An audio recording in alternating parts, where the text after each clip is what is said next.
Dear student, आज हम 10th class के मैथमेटिक्स के फर्स्ट चैप्टर वास्तविक संख्याओं में प्रश्नावली 1.2 के प्रश्नों को हल करेंगे। तो प्रश्नावली के क्वेश्चन सॉल्व करने से पहले आइए जानते हैं अंकगणित की आधारभूत प्रमेय क्या है। फंडामेंटल थ्योरम ऑफ अर्थमेटिक ये क्या है? प्रत्येक भाज्य संख्या को अभाज्य संख्याओं के एक गुणनफल के रूप में व्यक्त किया जा सकता है। तो भाज्य और अभाज्य दो प्रकार के दो शब्द इसमें आए हैं, एक भाज्य संख्या और दूसरी अभाज्य संख्या।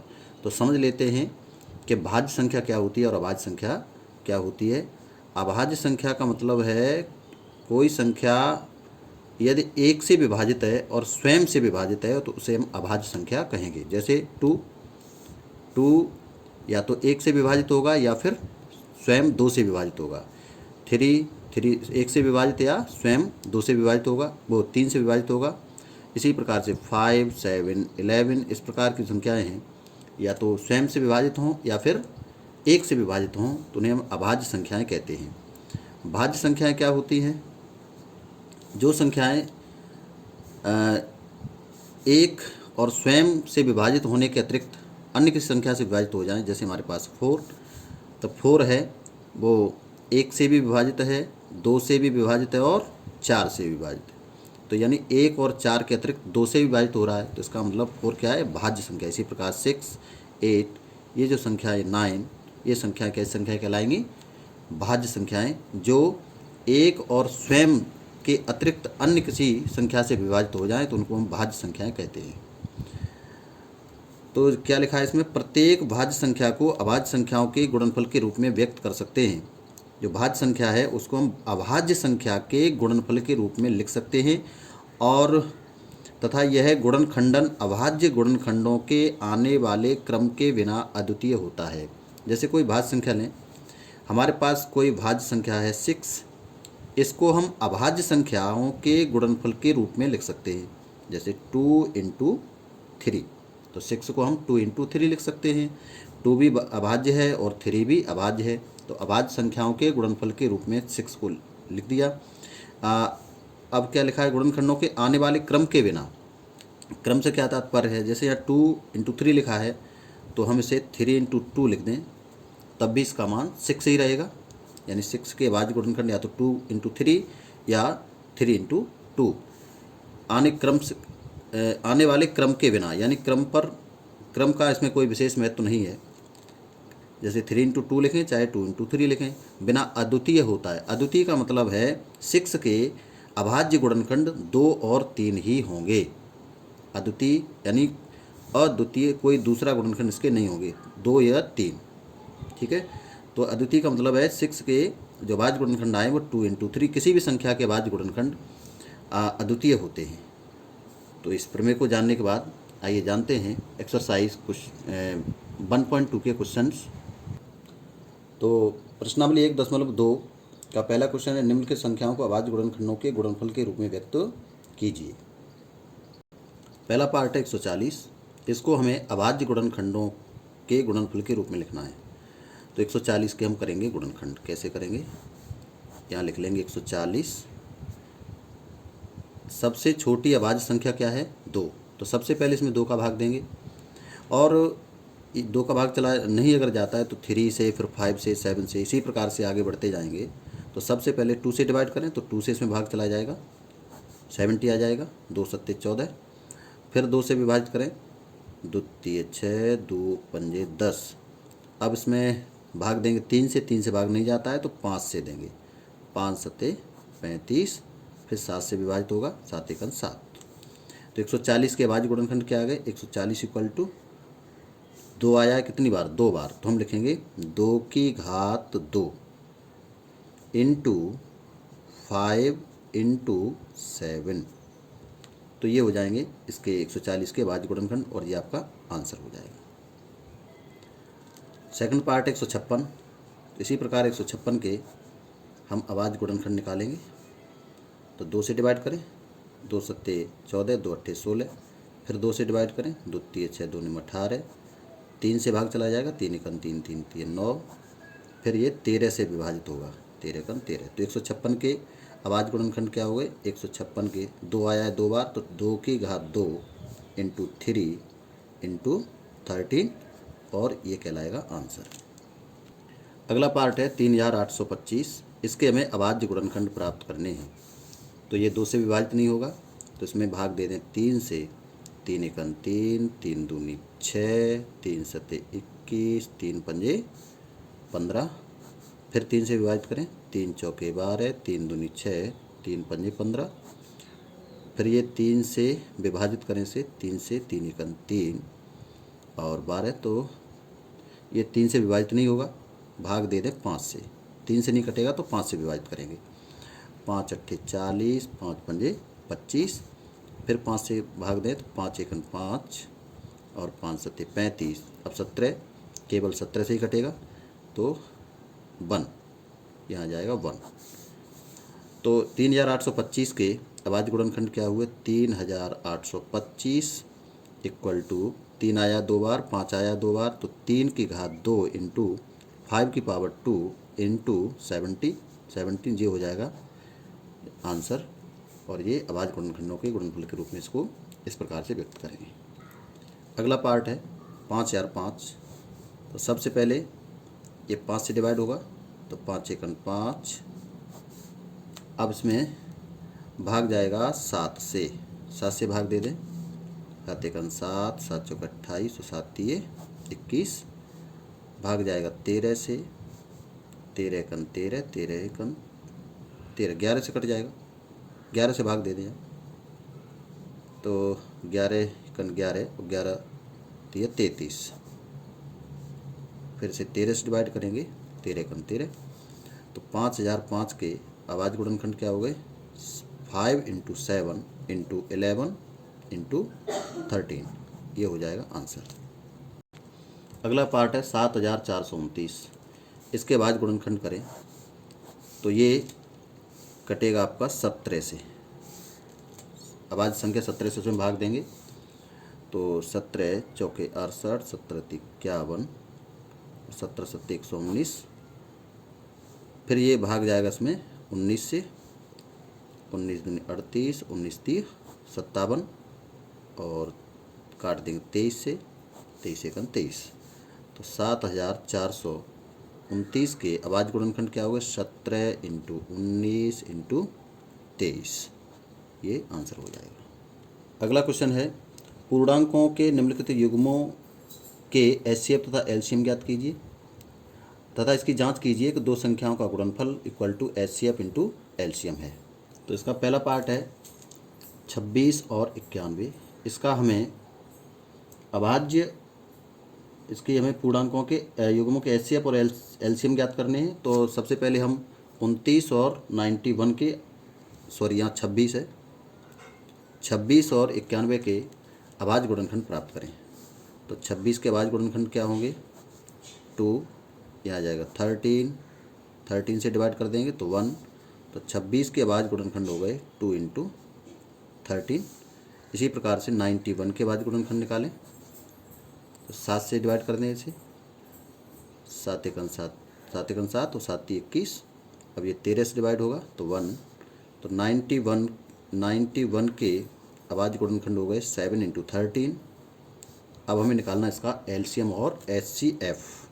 तो एचसीएफ निकालें। तो एचसीएफ क्या होता है? अभाज्य गुणनखंडों में जो गुणनखंड कॉमन है, जो कॉमन गुणनखंड है उसको हम एचसीएफ कहेंगे। तो कॉमन गुणनखंड क्या है? इसमें 13 है, तो इसका एचसीएफ हो गया 13।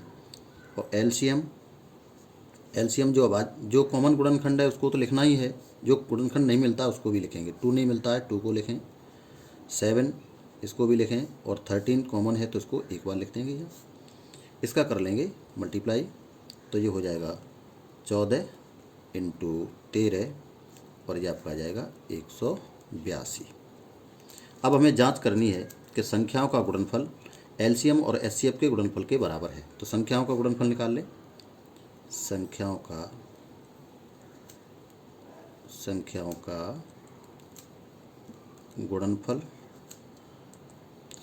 गुणनफल क्या होगा? 26 और 91 का करेंगे गुणा, तो ये आपका आ जाएगा 2366। अब हम एचसीएफ और एलसीएम का गुणा करें। एचसीएफ इंटू एलसीएम,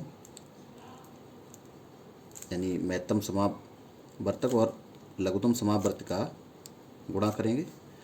तो HCF है 13 और LCM है 182, इनका गुणा करेंगे तो ये आपका आ जाएगा 2366। ये दोनों कैसे हैं? बराबर हैं। तो लिख देंगे अतः संख्याओं का गुणनफल बराबर HCF इंटू LCM। इसका सेकंड पार्ट है क्वेश्चन नंबर टू का सेकंड पार्ट है 510 और 92। तो इनका हमें निकालना है HCF और LCM। तो 510 के भाज्य गुणनखंड निकाल लें तो उसमें भाग चला जाएगा 2 से, तो हो जाएगा 2 दूनी 4, 2 पंजे 10 और 2 पंजे 10। अब इसमें 3 से डिवाइड करें तो 3 अट्ठे 24 और 3 पंजे 15। 5 से डिवाइड कर देंगे, 5 सत्ते 35 और ये 17 से डिवाइड होगा 1। तो 510 के भाज्य गुणनखंड क्या हुए? तो 510 के भाज्य गुणनखंड क्या हो गए? 2 इंटू 3 इंटू 5 इंटू 17। अब हम 92 के भाज्य गुणनखंड निकालें। 2 चौके 8, 2 तिये 6 और ये आपका 2 चौके 8, 2 छक्के 12। फिर 2 से डिवाइड करें, 2 दूनी 4, 2 तिये 6 और ये 23 से ही डिवाइड होगा तो 1। तो 92 के भाज्य गुणनखंड हो गए, इसमें 2 दो बार आया है, 2 की पावर 2 इंटू 23। ठीक है, इसका हम निकालेंगे सबसे पहले HCF। तो HCF क्या होगा? जो गुणनखंड कॉमन है। तो उसमें हम देखते हैं यहाँ 2 की घात 2, यहाँ 2 की घात कितनी 1। तो कॉमन गुणनखंड क्या है? 2।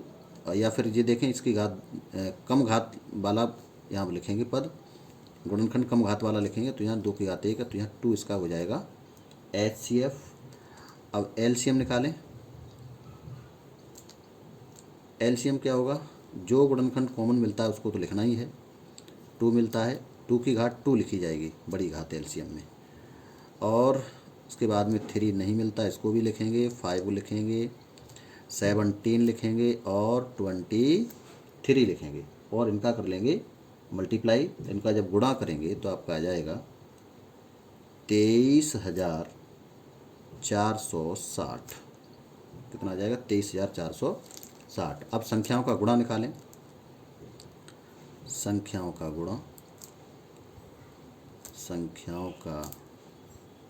गुणा हमारे पास संख्याएं हैं 510 इंटू 92, तो इनका गुणनफल आएगा 46,920। LCM और HCF का गुणा निकालें। HCF into LCM, LCM into HCF, तो ये हो जाएगा आपका HCF है 2, LCM है 23,460। गुणा कर देंगे तो आ जाएगा 46,920। दोनों बराबर हैं तो लिख देंगे संख्याओं का गुणनफल बराबर HCF इंटू LCM। अगला पार्ट है 336 और 54।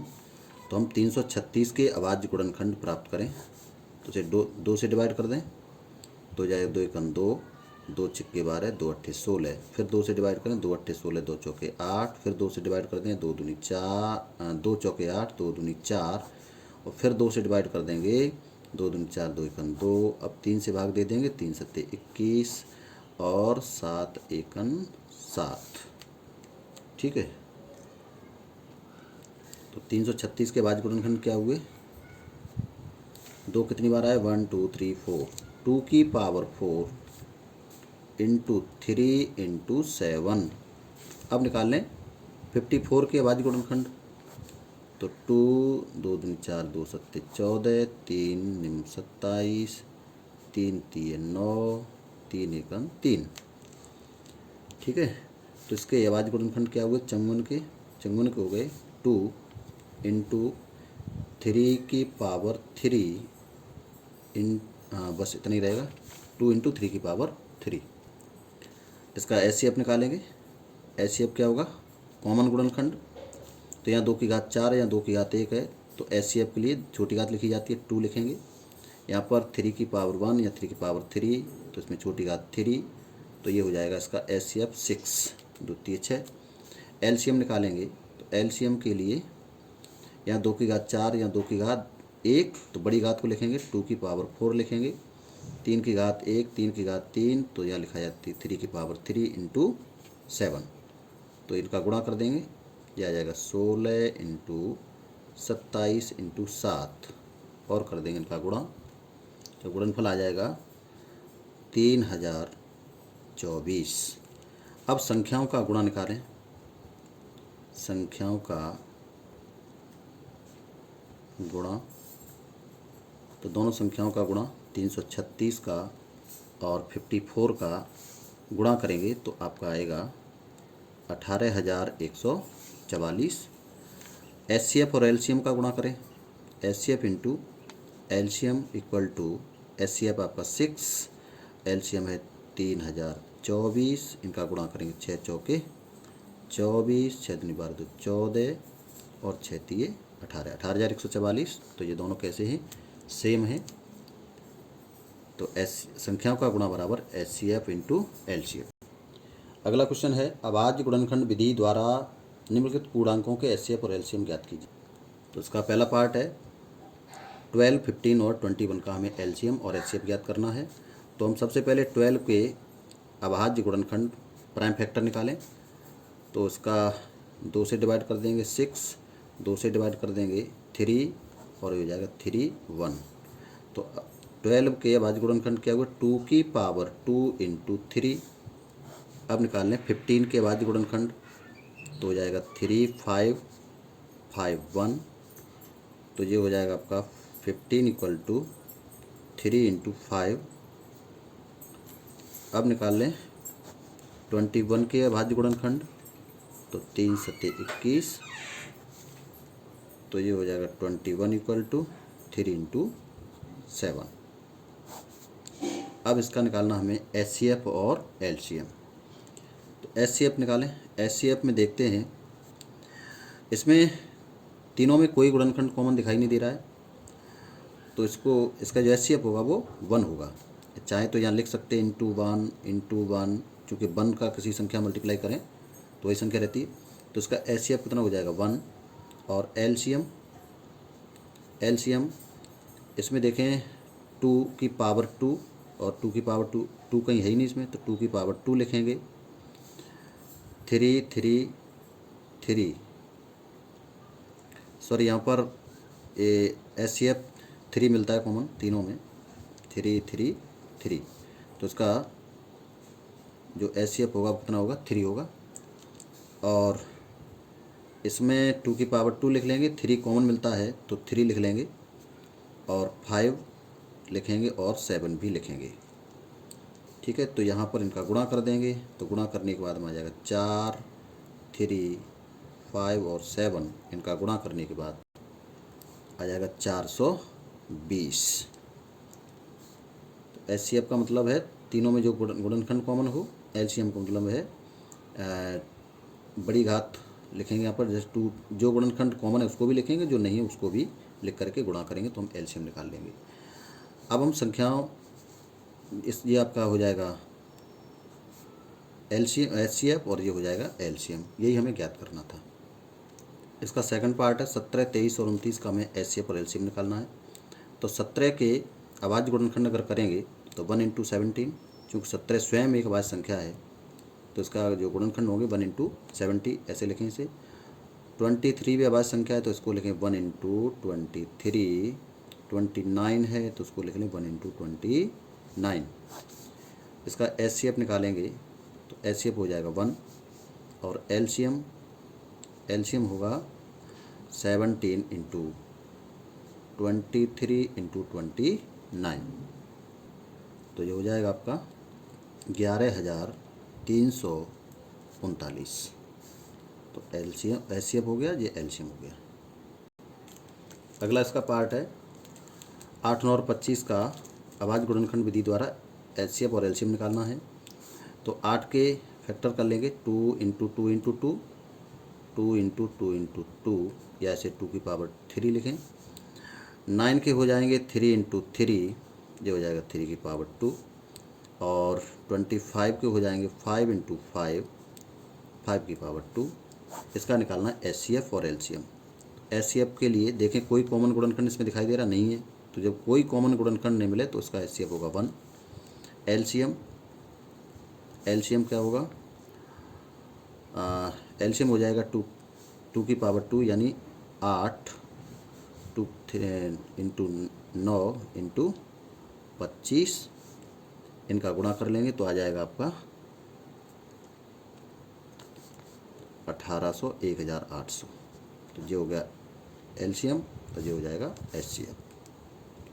अगला क्वेश्चन है HCF ऑफ 306,657 इक्वल टू 9 दिया है। एलसीएम 306 और 657 का ज्ञात करना है।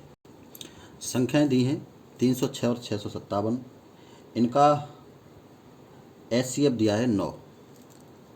HCF कितना है, HCF इक्वल टू 9। तो हम जानते हैं संख्याओं का गुणनफल बराबर HCF इंटू एलसीएम।